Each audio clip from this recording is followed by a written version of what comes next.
ಇನ್ನು ಕಾಂಗ್ರೆಸ್ ನಾಯಕರನ್ನ ಕಟ್ಟಿ ಹಾಕುವುದಕ್ಕೆ ಅಂತ ಬಿಜೆಪಿ ತಂತ್ರಗಾರಿಕೆಯನ್ನ ಹೆಣಿತಾ ಇದೆ. ಪರಿಷತ್ ಮೊಗಸಾಲಿಯಲ್ಲಿ ಬಿಜೆಪಿ ನಾಯಕರು ಸಭೆ ಕರೆದಿರೋದು. ವಿಪಕ್ಷ ನಾಯಕ ಆರ್ ಅಶೋಕ್ ಹಾಗೂ ರಾಜ್ಯಾಧ್ಯಕ್ಷ ವಿಜಯೇಂದ್ರ ಮೀಟಿಂಗ್ ಮಾಡಿದ್ದಾರೆ. ಮೇಲ್ಮನೆಯಲ್ಲಿ ಪ್ರತಿಭಟನೆ ನಡೆಸುವುದಕ್ಕೆ ಈ ತಂತ್ರಗಾರಿಕೆಯನ್ನ ಹೆಣಿತಾ ಇದ್ದಾರೆ. ಯಾವ ರೀತಿಯಾಗಿ ಆಡಳಿತಾರೂಢ ಕಾಂಗ್ರೆಸ್ ಅನ್ನ ಕಟ್ಟಿ ಹಾಕಬೇಕು, ಯಾವ ರೀತಿ ಪ್ರಶ್ನೆ ಮಾಡಬೇಕು ಅಂತ ಸಿಡಿ ಪೆನ್ ಡ್ರೈವ್ ಪ್ರಕರಣದ ಮೇಲೆ ಧರಣಿಗೆ ಸೂಚನೆ ಪರಿಷತ್ ಸದಸ್ಯರಿಗೆ ಸೂಚಿಸಿದ್ದಾರೆ ಅಶೋಕ್ ಹಾಗೂ ವಿಜಯೇಂದ್ರ. ವಿಪಕ್ಷ ನಾಯಕ ಆರ್ ಅಶೋಕ್ ಹಾಗೂ ಬಿಜೆಪಿ ರಾಜ್ಯಾಧ್ಯಕ್ಷ ವಿಜಯೇಂದ್ರ ನೇತೃತ್ವದಲ್ಲಿ ನಡೆದಿರುವಂತಹ ಸಭೆ ಇದು. ಪರಿಷತ್ ಸದಸ್ಯರಿಗೆ ಸೂಚಿಸಿದ್ದಾರೆ, ಈ ವಿಚಾರಗಳನ್ನೇ ಇಟ್ಕೊಂಡು ನೀವು ಕಾಂಗ್ರೆಸ್ ನಾಯಕರನ್ನ ಕಟ್ಟಿ ಹಾಕಬೇಕು, ಪದೇ ಪದೇ ಇದೇ ವಿಚಾರಗಳನ್ನೇ ಪ್ರಸ್ತಾಪ ಮಾಡಬೇಕು.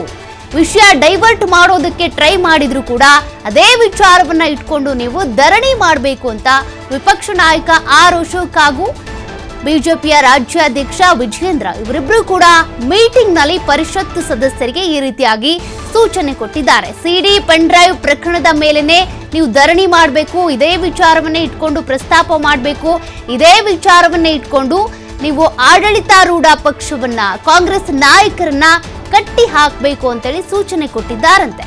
ಹೀಗಾಗಿ ಕಾಂಗ್ರೆಸ್ ವಿರುದ್ಧ ಬಿಜೆಪಿ ನಾಯಕರು ಮಾಡಿದಂತ ಮೀಟಿಂಗ್ ನಲ್ಲಿ ಈ ಎಲ್ಲ ವಿಚಾರಗಳು ಚರ್ಚೆ ಆಗಿವೆ.